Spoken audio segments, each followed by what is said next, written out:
got gay couples selling like, just freaking sell your stuff. Don't bring us into this. Cheerios. I knew they were responsible for something. It's like, what are y'all doing? It's just cereal. Just sell the damn cereal. Why are you bringing us into this? Did you know Trump's credit score literally screams in terror every time he swipes his card? That's what Wanda Sykes joked about on live TV before Trump completely lost his mind. When comedians hit too close to home, some people laugh it off. Others, like our former president, go absolutely ballistic. Stick around to see exactly which jokes about his fake billionaire status made Trump blow his top, and why his reaction proves Sykes might have been right all along.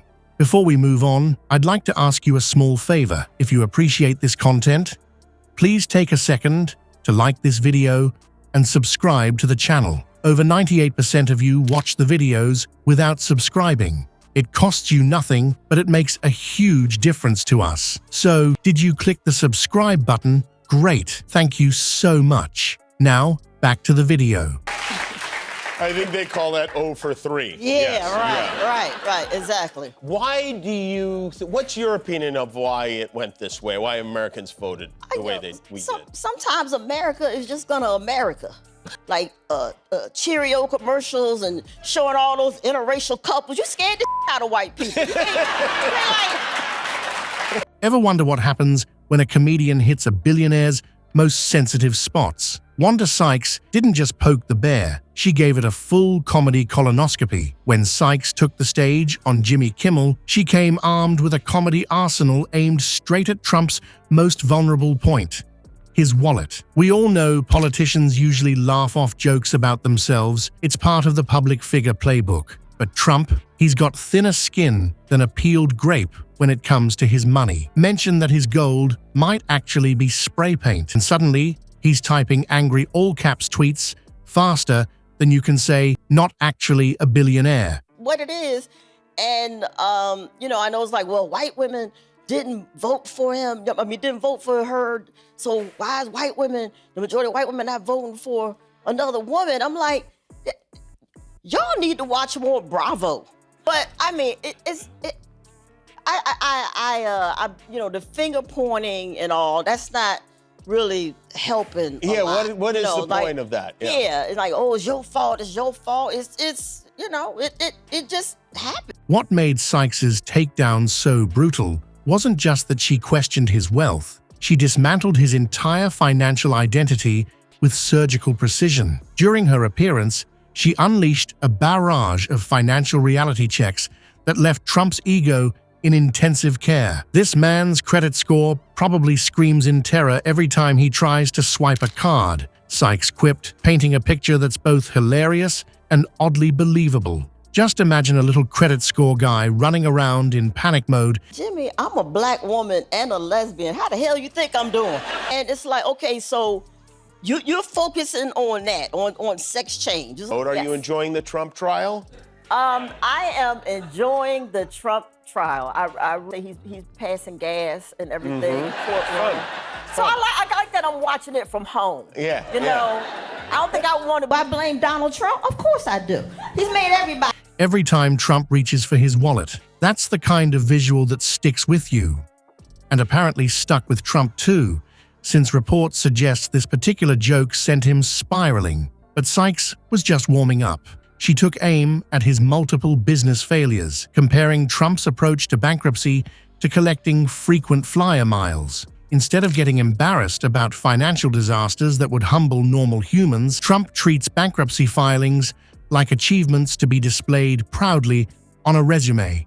Hey look, I got another one. I'm up to platinum bankruptcy status now. The crowd at Kimmel's show howled as Sykes exposed the bizarre disconnect between Trump's golden facade and the financial reality hiding behind it.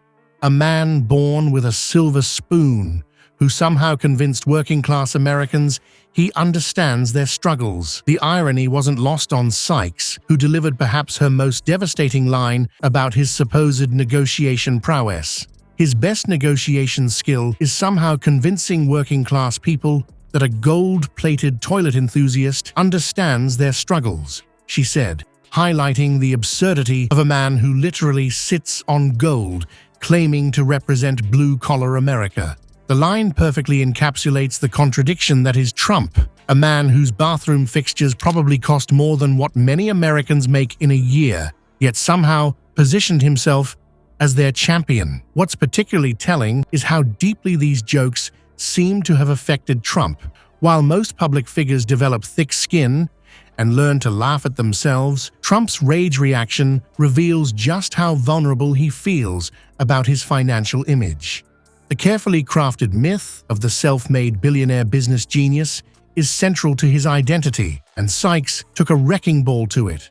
She didn't stop at his finances either. Sykes turned her comedic spotlight on Trump's distinctive communication style, particularly those famous hand gestures that have launched 1,000 memes. His hand gestures resemble someone trying to explain Wi-Fi to their grandma.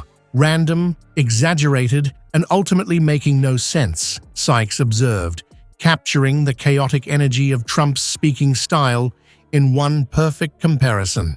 Anyone who's watched a Trump speech knows exactly what she's talking about: the pinched fingers, wide sweeps, the hand chops that punctuate points, whether they make sense or not.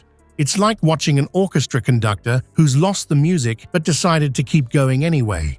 What makes comedy like Sykes's so potent, and apparently so threatening to Trump, is that it's not just jokes, it's truth, wrapped in humor, delivered in a way that penetrates defenses and sticks in people's minds. A serious news report about Trump's bankruptcy history might be dismissed or forgotten, but a joke comparing those bankruptcies to frequent flyer miles, that mental image stays with you. For all of Trump's bluster about being tough, his reaction to comedy reveals a surprising fragility.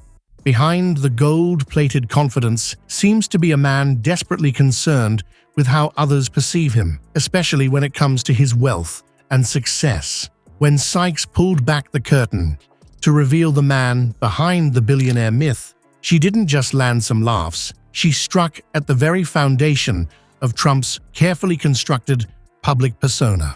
And that's what makes comedians like Wanda Sykes so dangerous to fragile egos like Trump's. They're able to peel back that golden facade and expose the insecurity underneath. When Sykes referred to Trump's hair as a sentient tumbleweed and his skin tone as a moldy Cheeto with a grudge, she wasn't just going for laughs.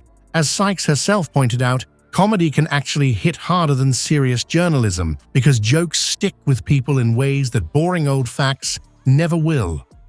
Trump's meltdown after Sykes' roast proves exactly why he can't handle comedians.